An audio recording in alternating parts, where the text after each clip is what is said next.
Fufu Laicha. Nice. Hello everyone. I'm Basit Mokaibat from the Philippines. Siyempre, masayang-masaya kasi alam ko naman sa sarili ko na yung kalabang ko ay talagang magaling. Dahil isa siya sa mga idolo ko pagdating sa mga Chinese table. Kaya yun, natutuwa ako dahil yun nga, natalo ko sa at yun, binuelas din kasi ako sa break. Kaya nakailang break in run ako. Kaya siguro naiwanan ko siya sa score. Siyempre, yun, may halong pressure pa rin. Siyempre, una, masaya at nagpapasalamat na rin ako dahil kundi dahil dito sa Duya Legend Tour Grand Finals, hindi rin ako makikilala. Kaya sobra ako nagpapasalamat kasi nga nakasali ako dito sa palaro nila.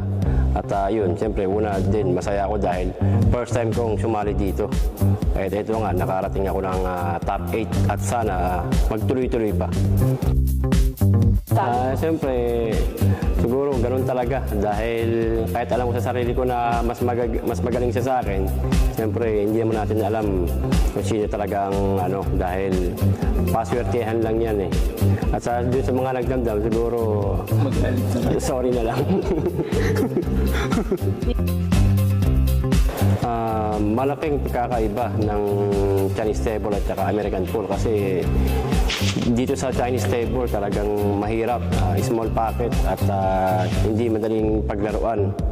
Siguro kailangan mo muna makapag-ensayo siguro dito ng mga more than 1 year ganun bago ka masanay, kaya malaki ang pinagkaiba ng table na to. Unang-una ang diferensya, siyempre alam naman natin yung price. Kasi dito talagang malaki ang papremyo ng Duya Legend Tour. Kaya siguro nainganyo din akong sumali dahil nga sa malaki ang premyo at saka ayun nga, siyempre yung pressure pag dito naglalaro, yung pressure nandoon.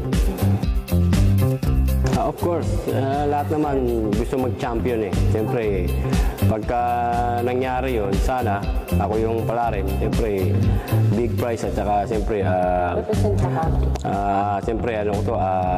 siguro malaking magiging tulong din sa akin. Siguro, siyempre, yung kasikatan, ganun. Siguro makakamit ko pagka ako nag-champion.